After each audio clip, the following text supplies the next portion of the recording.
واقعہ کربلا یہ 10 اکتوبر 680 ء 10 محرم 61 ہجری کو کربلا موجودہ عراق میں پیش آیا۔ یہ جنگ اموی خلیفہ یزید بن معاویہ کی افواج اور رسول صلی اللہ علیہ وسلم کے نواسے حسین ابن علی کی قیادت میں ایک چھوٹے سے گروہ کے درمیان لڑی گئی۔ یزید 680 ء میں اموی خلافت کا خلیفہ بنا اور ان کا عروج متنازع تھا، کیونکہ بہت سے مسلمانوں کا خیال تھا کہ وہ اپنے کردار اور اعمال کی وجہ سے قیادت کے لیے نااہل تھے۔ حسین ابن علی ابی طالب اور فاطمہ پیغمبر کی بیٹی کے بیٹے نے یزید کی بیعت کرنے سے انکار کر دیا۔ اس کی حکمرانی کو ظالمانہ اور ظلم سمجھ کر حسین رضی اللہ تعالیٰ عنہ کا موقف اسلامی اصول اور انصاف پر مبنی تھا۔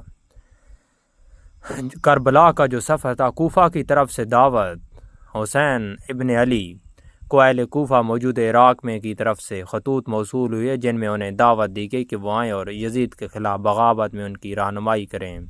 ان کی حمایت پر بھروسہ کرتے ہوئے حسین ابن علی اپنے خاندان اور پیروکاروں کو ایک چھوٹے سے گروپ کے ساتھ روانہ ہو گئے۔ کربلا کا جو راستہ تھا، جیسے ہی حسین ابن علی کوفہ کے قریب پہنچے تو بصرہ میں یزید کے گورنر عبید اللہ بن زیاد نے اسے روکنے کے لیے فوجیں بھیجیں۔ حسین ابن علی کا قافلہ کربلا کے میدان میں رکنے پر مجبور ہوا۔ جنگ کا پڑاؤ۔ حسین اور ان کے پیروکاروں نے کربلا میں پڑاؤ ڈالا، جہاں انہیں عمر بن سعد کی قیادت میں ایک بڑی اموی افواج نے گھیر لیا۔ مذاکرات کی کوششیں ناکام ہو گئیں اور اموی افواج نے دریائے فرات تک رسائی منقطع کر دی۔ حسین ابن علی کے کیمپ کو پانی سے محروم کر دیا۔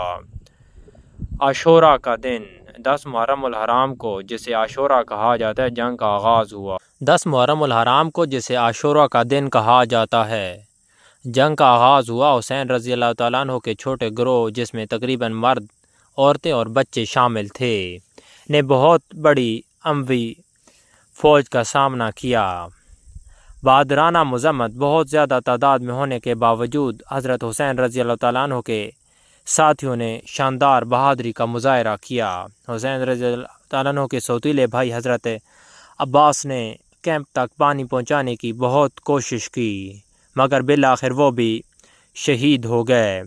ایک ایک کر کے حسین رضی اللہ تعالیٰ عنہ کے ساتھی شہید ہوتے گئے۔ آخرکار حضرت حسین رضی اللہ تعالیٰ عنہ خود بھی اس دنیا سے رحلت فرما گئے۔ ان کے جسم کو مسح کیا گیا اور انہیں ان کا سر ٹرافی کے طور پر یزید کے پاس لے جایا گیا۔ حسین رضی اللہ تعالیٰ عنہ کے کیمپ سے عورتوں اور بچوں کو اسیر کر کے دمشق میں یزید کے دربار میں لے جایا گیا۔ اس میں حسین رضی اللہ تعالیٰ عنہ کی بہن زینب بھی شامل تھی، جس نے واقعات کو بیان کرنے اور حسین رضی اللہ تعالیٰ عنہ اور اس کے پیروکاروں کے ساتھ ہونے والی ناانصافیوں کو اجاگر کرنے میں اہم کردار ادا کیا۔